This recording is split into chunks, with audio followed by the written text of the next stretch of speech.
Bəzən yenilik yaratmaq üçün yenisini almağa ehtiyac yoxdur. Müxtəlif parçaları bir araya gətirərək onlara tamamilə fərqli yeni bir görünüş qazandırmaq mümkündür. Bəs bu necə olur?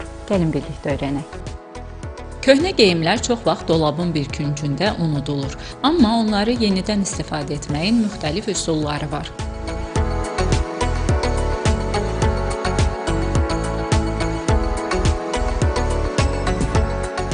Böyük razmerdə bir kişi kostyumudur. Onu həm daraltmışam və bir də düymələrin yerini dəyişiləndən sonra baxın belə bir gözəl üstünə dəmirlərlə işləmələr vermişəm ki, bu da pencəyə xüsusi bir gözəllik qatır. Cins materiallar hər zaman dəbdədir. Bu səbəbdən köhnələn və ya heç istifadə etmədiyimiz bir neçə cins parçadan fərqli bir geyim də hazırlamaq mümkündür.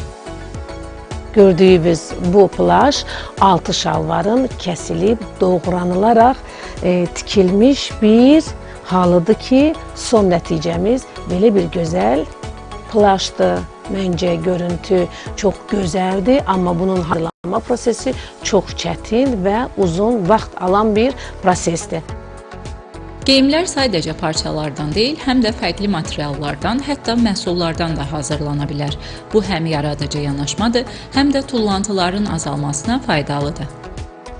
Bu geyim tikilməyib, sadəcə olaraq kruçokla toxunulub ki, belə bir geyim hazırlanıb. Burada parçalardan yox, video kasetdən toxunulmuş belə bir geyim ərsəyə çıxartmışam. Sadə bir baş örtüyünə, məsələn, elə papağa fərqli bir görünüş də verə bilərsiniz. Bu papaq əslində oğlan üçündür. Mən sadəcə bunun üzərində maraqlı dəyişikliklər edərək qız üçün gözəl bir papaq əldə edəcəm. Gördüyünüz bu naxışı setkadan ayırıram.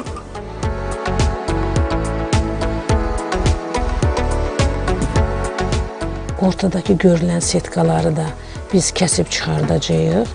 Çünki papaqda həmən bu görüntülər biraz yaxşı görüntü vermədiyinə görə o hissələri də naxışdan ayırırıq.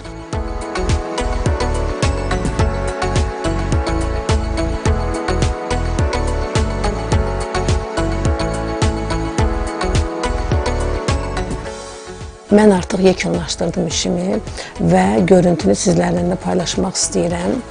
Görün necə bir gözəl bir papaq hazırladım. Mən düşünürəm ki, bizi izləyən hər kəs bu papağın eynisini özləri də evdə tam eləyə biləcəklər. Deməli, köhnə dediyimiz geyimlər yaradıcı yanaşma ilə yeni bir dizayna çevrilə bilir. Bu həm büdcəmizə, həm də təbiətə faydalıdır. Röya Salmanova, Mirzə Abbasov, Vahid Zalov, Telesəhər.